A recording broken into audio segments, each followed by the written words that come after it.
So then, this year's 2024 BTCC Media Day kicked off at Donington Park with all of the teams, well, mostly all of the teams were there to do the Media Day duties and test out the performance of their cars. I can't help but feel this Media Day just felt a bit odd, a bit out of place compared to other Media Days I've attended in the past. Probably one of the reasons for that was the number of cars that took part in the day. Supposedly there are 20 cars lined up so far this season, which is a short number compared to the 27 cars we had last season. Whether the number of the cars will increase this year, maybe to the contract signed like that of Bobby Thompson with WSR maybe, but at the same time the race season is literally just around the corner, so we're running out of time on that part.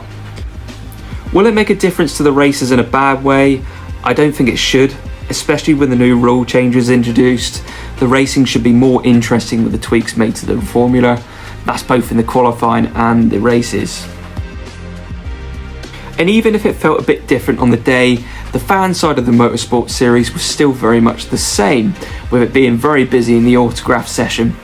And of all the queues I joined, it was that of Aaron Taylor-Smith, simply because it was the shortest. Sorry, Aaron. So there are some new faces and some old. New driver Scott Sumpton, who competed in TCR UK, joins forces with TCR UK champion Chris Smiley. Both will be driving Cupra Leons for Restart Racing. WTCR champion Rob Huff, who last competed in a full season of the BTCC in 2004, comes back for a slice of the action after spending many years competing in the World Touring Car Championship. Jade Edwards, who was also there in person supporting Cook and Moffat, unfortunately will not be competing this year due to lack of sponsorship, and instead will be helping the ITV team on race weekends. Another familiar face in the paddock was Dan Lloyd, who was helping Restart Racing Squad with the Cupra Leons. He will not be competing this year as he will be competing in the Porsche Carrera Cup GB. So turning our attention to session 1 then, it was Ingram who finished on top with a time of 1 minute 8.298, and there was a total of 19 cars on track at the time. And then to session 2, it was Ashley Sutton who finished on top with a 1 minute 7.997, and there was a total of 20 cars on track at the time.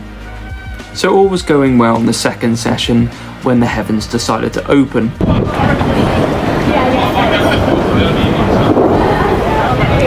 And I do feel really sorry for a driver called De Leon who drives for Team Hard/Team Unlimited, who only managed to do one lap, which isn't really promising stuff.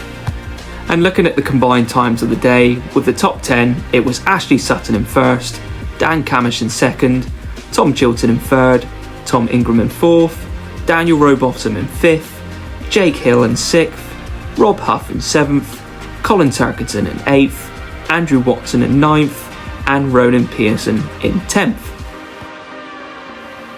Now there's no denying that Napa still looked very quick. Man, game over, man! It's game over! But there were a few teams and drivers that surprised me. One was the Gazoo Racing pairing of Watson and Huff, who looked in good form on the day, and I really do think for Huff he will be a strong contender for the title possibly.